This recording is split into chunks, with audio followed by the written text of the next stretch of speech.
ہاں قرآن مجید کے اندر جہاں روزے کی فرضیت کا ارشاد فرمایا، وہاں ساتھ یہ بات فرمائی کہ اس لیے تمہارے اوپر روزہ فرض کیا گیا ہے تاکہ تم متقی بن جاؤ۔ یہ مقصد روزہ ہے، اللہ یہ چاہتا ہے، ورنہ اس کو کیا ضرورت ہے کہ بندے کو بھوکا اور پیاسا رکھے؟ وہ تو چاہتا ہے کہ یہ برائیوں سے باز آ جائے۔ بلکہ بخاری شریف کی حدیث ہے، حضور علیہ السلام نے ارشاد فرمایا، من لم یدع قول الزور والعمل بہ فلیس للہ حاجۃ فی ان یدع طعامہ وشرابہ۔ جو شخص جھوٹ اور جھوٹے کام نہیں چھوڑتا، اللہ کو اس کے بھوکا اور پیاسا رہنے کی کوئی ضرورت نہیں ہے۔ اللہ نہیں چاہتا کہ وہ بھوک اور پیاس کی مشقت گوارا کرے، اس کا تو مقصود یہ ہے کہ اس کے دل کے اندر اس کی خشیت پیدا ہو جائے۔ اسی لیے اس نے روزہ ہمارے اوپر فرض کیا ہے، ورنہ وہ کیسے چاہتا ہے کہ میرا بندہ بھوکا رہے؟ ایک ماں نہیں چاہتی کہ میرا بیٹا بھوکا رہے، اور جو 70 ماؤں سے زیادہ پیار کرتا ہے اس نے کیسے چاہ لیا کہ میرا بندہ بھوکا رہے؟ ماں کے پیار کو دنیا کے کسی ترازو پہ نہیں تولا جا سکتا۔ اور جو مالک ہے، ماں کو اتنا پیار بیٹے سے کس لیے ہے؟ اس لیے کہ اس نے بیٹے کو جنم دیا۔ جس نے جنم دیا اس کو اتنا پیار ہے، تو جس نے تخلیق کیا اس کو کتنا پیار ہوگا؟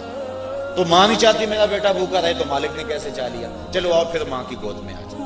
ماں بیٹے کی آنکھ میں ایک آنسو بھی گوارا نہیں کرتی تھی۔ بیٹا ہو گیا بیمار، ماں لے گئی ڈاکٹر کے پاس، اس نے جو دوا تجویز کی وہ کڑوی تھی، ماں نے زبردستی لٹا لیا۔ بیٹا پیتا نہیں، ماں نے منہ کھولا اور کڑوے سیرپ کے قطرے اس کے حلق میں ٹپکا رہی۔ بچہ چیختا ہے، لیکن جو وہ سیرپ کے قطرے حلق سے نیچے اترتے چلے جاتے ہیں، ماں کو قرار آتا جاتا ہے، اس کو طمانینت ملتی جاتی ہے۔ ماں کیا صفاق ہو گئی؟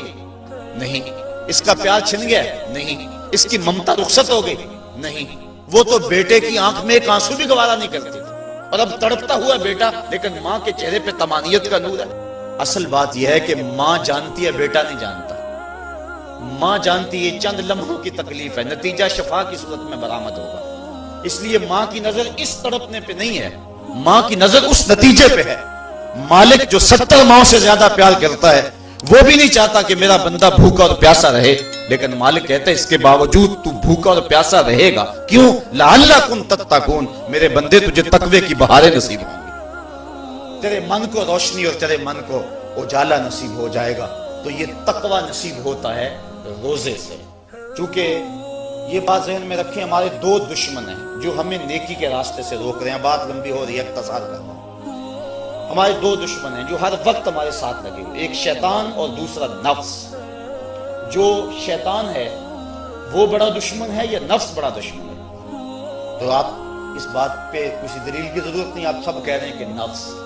اور سادی سی بات ہے کہ شیطان آدمی کو بہکاتا ہے، لیکن شیطان جب خود بہکا، اس نے انکار سجدہ کیا، اس وقت کوئی دوسرا شیطان تو تھا نہیں۔ تو شیطان کو شیطان بنانے والا نفس ہے۔ تو یہ نفس شیطان سے بھی بڑا دشمن ہے۔ اکیلی جان دو دشمنوں کے نرغے میں، لیکن جب ماہ سیام آیا، سلسلۃ الشیاطین، حدیث میں آتا ہے شیاطین جکڑ دیے گئے۔ دو دشمنوں میں ایک دشمن ہمارے جکڑ دیے گئے، اب ایک دشمن ہمارا باقی ہے، نفس۔ اب نفس کا مقابلہ کر لیں گے تو شیطان چھٹ کر ہمارا کچھ نہیں کر سکے، لیکن اگر ہم نے اس موسم کے اندر اپنے نفس کا مقابلہ نہ کیا تو پھر ہم جو ہے وہ اس نفس کی شامت سے شیطان کے ہتھے بھی چڑھ جائیں گے۔ اب نفس کی تربیت کیسے کریں؟ اس کی تربیت بھی روزے سے ہوتی ہے۔ آپ کہیں گے وہ کیسے؟ تو شیخ فرید الدین عطار کا قول سناتا ہوں۔ شیخ فرید الدین عطار کون شخص ہے؟ کسی معمولی شخص کا نام شیخ فرید الدین عطار نہیں ہے۔ علامہ اقبال کے روحانی پیشوا، جن کو وہ مرشد رومی کہتے ہیں اور اپنے آپ کو مرید ہندی کہتے ہیں۔ اور یہ بات ذہن میں رکھیں کہ اقبال نے رومی کو ویسے پیر نہیں مان لیا، بڑا چن کے پیر تلاش کیا اقبال نے، بلکہ جب پیر دو ہوں اور دونوں ہی بڑے قابل ہوں اور مرید کے لیے مصیبت بن جائے کہ ادھر جاؤں کدھر جاؤں، امتحان تو اس وقت ہوتا ہے۔ اب اقبال کے لیے جو ہے وہ دو چیزیں تھیں، ایک رازی اور ایک رومی۔ اقبال کہتا تھا میں رومی کو پیر مانوں یا رازی کو پیر مانوں، چونکہ رازی استدلال کا شہنشاہ ہے اور اقبال فلسفے کا امام ہے۔ فلسفی کا مزاج یہی چاہتا ہے کہ جو استدلال کا بادشاہ ہو اس کو اپنا شیخ مانا جائے، لیکن جو رومی ہے وہ دل کا شہنشاہ ہے۔ اقبال شاعر ہے اور اقبال کا مزاج تھا کہ جو میرے دل کا بھی امام ہو وہی میرا شیخ ہو اور وہی میری رہبری کرے۔ تو اقبال جو ہے وہ الجھا رہا اس معاملے میں، کیا کروں؟ وہ خود کہتا ہے اسی کشمکش میں گزری میری زندگی کی راتیں، کبھی سوز و ساز رومی، کبھی پیچ و تاب رازی۔ کبھی رومی کا سوز و ساز مجھے پسند آتا تھا، کبھی رازی کا جو ہے وہ مجھے پیچ و تاب پسند آتا تھا۔ پھر اقبال نے زندگی کی کئی بہاریں مرشد کے انتخاب کے اندر گزار دی کہ میں رومی کے ہاتھ میں بیعت کروں یا رازی کے ہاتھ میں بیعت کروں۔ پھر ایک وقت آیا کہ اقبال نے خود کہا نئے مہرہ باقی ہے نئے مہرہ بازی، جیتا ہے رومی ہارا ہے رازی۔ وہ کہتا ہے رومی جیت گیا اور رازی ہار گیا۔ پھر اس نے رومی کو اپنا شیخ اور مقتدا مانا۔ اقبال جس کو اپنا مقتدا مانتا ہے، جس کو اپنا امام مانتا ہے، اب اس رومی کی سنیے۔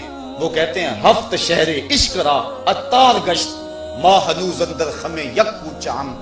عشق کے 7 شہر حضرت شیخ فرید الدین اتار گھوم چکے ہیں، ہم پہلے شہر کی پہلی گلی کے کونے پہ کھڑے ہیں۔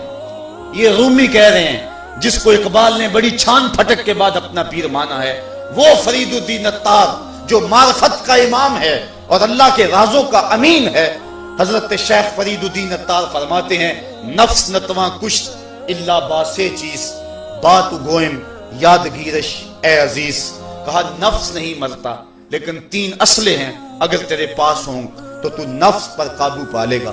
وہ 3 اسلحے کون سے ہیں؟ کہا خنجر خاموشیو، شمشیر جو، نیزہ تنہائیو، ترک ہجو۔ ایک خاموشی کا خنجر، ایک بھوک کی تلوار اور ایک تنہائی کا نیزہ۔ اگر یہ 3 اسلحے تیرے پاس ہیں تو نفس پہ ٹوٹ پڑے نسلوں کو لے کر تو تیرا نفس تیرے قابو میں آئے گا۔ اس کے علاوہ کوئی اور ذریعہ نہیں ہے اس نفس کو قابو کرنے کا۔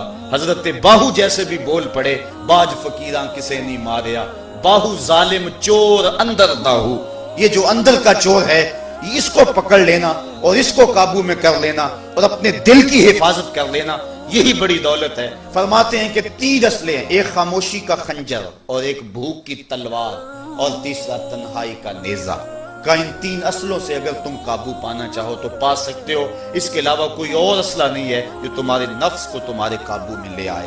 تو پھر بھوک کی تلوار ایسا اسلحہ ہے جو نفس کا سر کاٹ دیتی ہے۔ اور میرے اور آپ کے آقا و مولا، قلب و دل و نگاہ کے مرشد اولین حضور نبی رحمت صلی اللہ علیہ وسلم نے فرمایا یا معاشر الشباب من یستطع منکم الباء فلیتزوج فإنہ اغض للبصر واحسن للفرج فمن لم یستطع فعلیہ بالصوم فإنہ لہ وجاء۔